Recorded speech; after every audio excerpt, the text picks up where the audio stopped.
আমরা যারা ইয়াং আছি এরা যেভাবে এন্টারপ্রেনারশিপটা দেখে বাট সিনিয়র সিটিজেন তারা আসলে এন্টারপ্রেনারশিপটাকে ওইভাবে দেখে না। তারা এখানে আনসার্টিনিটিটা অনেক বেশি দেখে। প্রথম দিন আমার সেল ছিল অনলি 125 টাকা। আমার এখন মাসে সেল 150K প্লাস। আমি ইফতেখার মোহাম্মদ রিফাত, আমি সাবস্টিট টুইস্ট ক্যাফের ওনার। আমার শুরুটা আসলে 2015 সালে। তখন আমি একটা বেসরকারি বিশ্ববিদ্যালয় গ্রিন ইউনিভার্সিটির বিবিএ ছাত্র ছিলাম।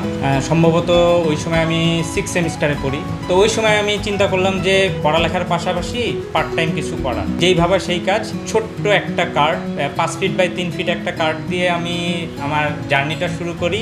শুরুটা ছিল আমার 2টা আইটেম দিয়ে, যেহেতু আমার একটা ক্যাফে, আমি এখানে আসলে মিল্কশেক, মকটেলস, লাস্সি, টি, কফি এগুলাই সার্ভ করি। তো আমি 2টা আইটেম দিয়ে শুরু করছিলাম, চকলেট মিল্কশেক অ্যান্ড লাস্সি। প্রথম দিন আমার সেল ছিল অনলি 125 টাকা। তো আজ 2026 সাল, তো অলমোস্ট 11 বছর প্লাস। তো আলহামদুলিল্লাহ এখন আমার টোটাল আইটেম 50টা প্লাস আছে। 50টা প্লাস আমি আইটেম সার্ভ করি। তো আলহামদুলিল্লাহ এখন আমার সেল 125-150 জনকে আমি দৈনিক সার্ভ করি। অকেশনে হয়তো এটা আরও বেশি হয়। আমি একাই ব্যবসাটা করে আসতেছি গত 11 বছর।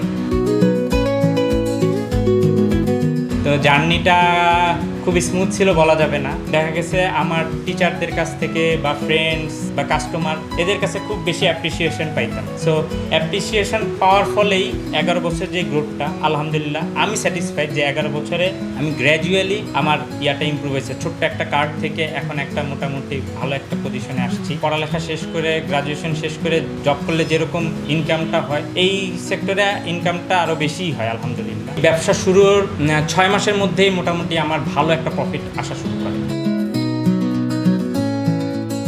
আমার আব্বু যেমন ব্যবসা শুরুতে চিন্তা করছিল যে কি করব না করব, কিন্তু 6 মাস পরে যখন দেখা গেলো যে আমার গ্রোথটা আলহামদুলিল্লাহ খুব ভালো, তো তখন থেকে তার সাপোর্ট দেওয়াটা বা তার যে থিঙ্কিংটা পুরোপুরি চেঞ্জ হয়ে যায়। এবং আলহামদুলিল্লাহ আমি ব্যবসা শুরুর পর থেকে আমি আমার টিউশন ফিস, ভার্সিটির আনুষঙ্গিক যা খরচ আমি নিজেই বিয়ার করছি। ইভেন আমি আমার সংসারে বা আমার ফ্যামিলিতেও আমি আলহামদুলিল্লাহ আব্বুর পরে খুব ভালো একটা সাপোর্ট আমি সবসময় দিতে পারছি, এখনও দিয়ে যাচ্ছি। তো এইটাও একটা আমার জন্য বড় পাওয়া।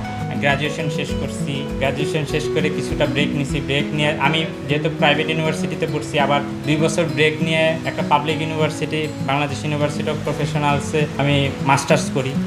তখনও আমি মোটামুটি চারিদিক থেকে অ্যাপ্রিসিয়েশন পাই।